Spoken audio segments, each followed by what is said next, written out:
Hey, what's up everyone? Morey Croson here, and today we're going to be going over some of the best ways to be able to load the hip as a quarterback, and we're going to start the video right now.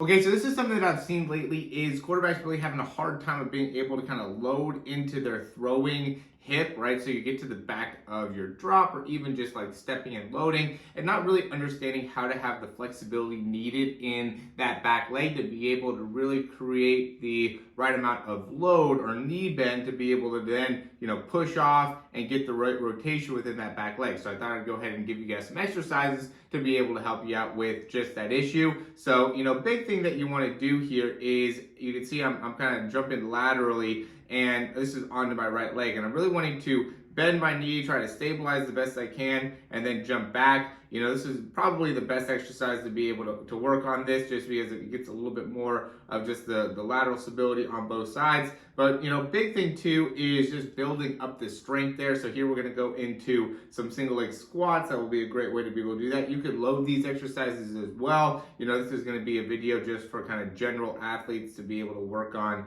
being able to improve their lower body strength. And now I'm doing pistol squats. So, kind of similar thing here, just having that range though, right? Important thing is to be able to have the range of motion, to be able to go through a full range of motion squat is going to be critical, right? So notice here when I'm going down, I'm keeping my heel down on the ground. I'm a little bit rounded in the back, which is fine, but really just being able to bring your butt down as much as you can is going to be able to really transfer over into helping you improve that back hip, right? Because if you can't load that back hip properly, it really makes a big difference on your ability to really create a lot of force out of the lower body and the ground. Here's another one. This one I'm really focused on kind of rotating in the upper body, and again loading that back leg. And then as I jump, I'm getting a little bit of rotation here, so I'm going with like a 180-degree turn, and I'm actually landing on my left foot there just to make it so I can get a little bit more stability on that left side. But again, just really loading as much as I can. Obviously we're not going to be loading this much when we come into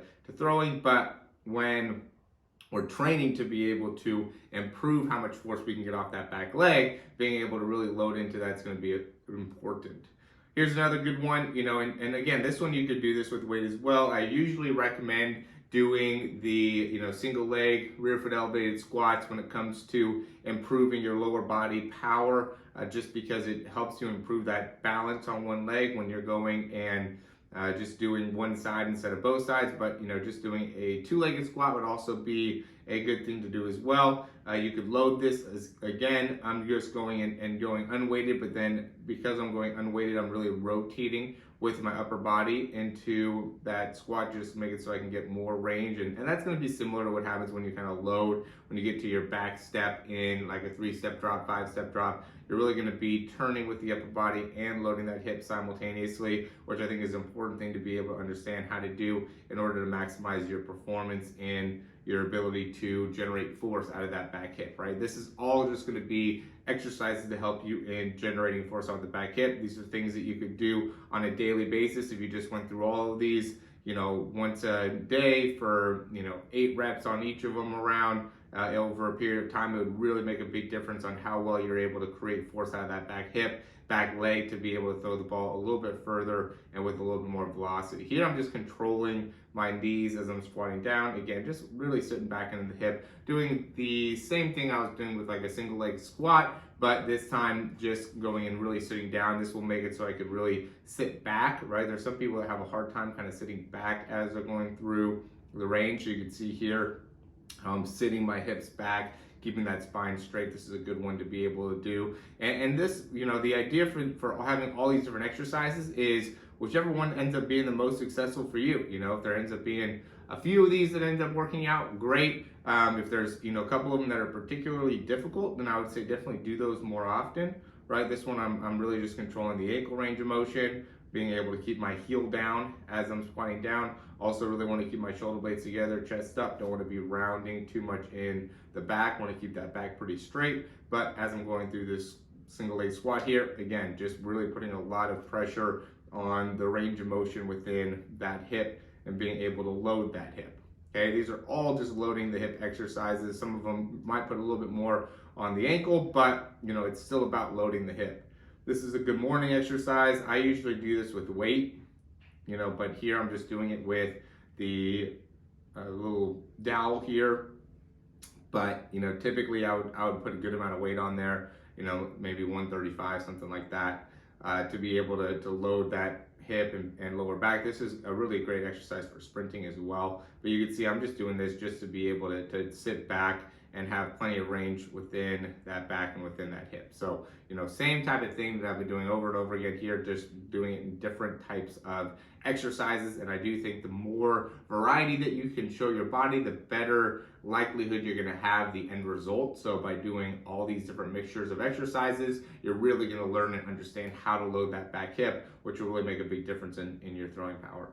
Here I'm just doing some single leg tuck jumps, working on being able to be fast with my landing and being able to explode up, just really working on that fast twitch muscle fiber. This is important to be able to just have general great stretch shortening cycle, right? So when you land, you want to be able to stretch that muscle quickly and then want to be able to shorten it quickly in order to generate a lot of force. And so for me, I'm just working on being able to be fast when I land, and then as soon as I land, being able to jump right back up into another single leg jump, and being able to really improve in that area will just make it so there's going to be more power out of that back leg. A lot of those other exercises had a lot more to do with range. That one had a lot more to do with power.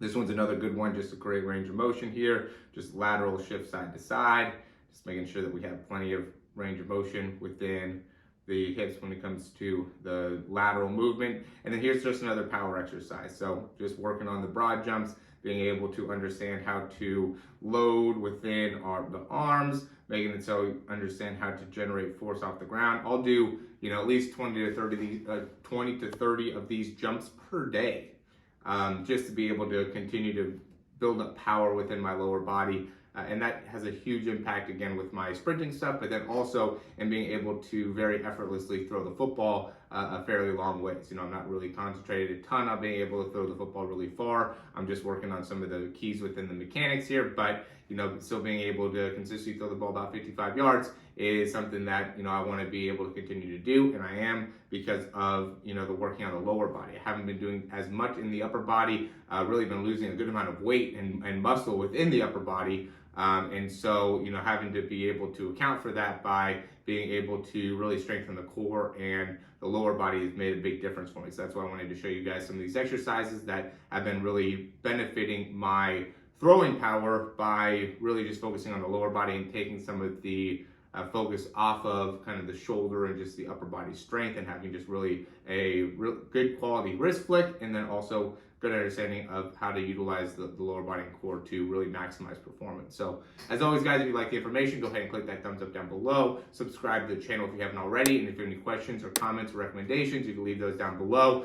Definitely sign up for our giveaway right now. We have a huge offer that we're giving you guys where you get a $100 gift card as well as access to our throw program. It's going to be 4 weeks of training, unlimited breakdowns, just something that's going to be hugely valuable for you if you end up winning. So, I really highly recommend you guys submitting your information for the giveaway. All you have to do is like this video, take a screenshot of you actually subscribing to the channel, and send it over to us either on Instagram or through our email. Either one of them works, and we'll be able to then enter you into the giveaway to potentially win the $100 and the $97 throw breakdown. And also, I recommend you guys checking the description down below. We have a few different things like Quarterback University. We have the 3-month program. We have some custom programming options. So really just trying to give you guys as many different options to be able to succeed and make sure that we have a program that works best for you. The custom programming obviously has more of a customization towards what your equipment is,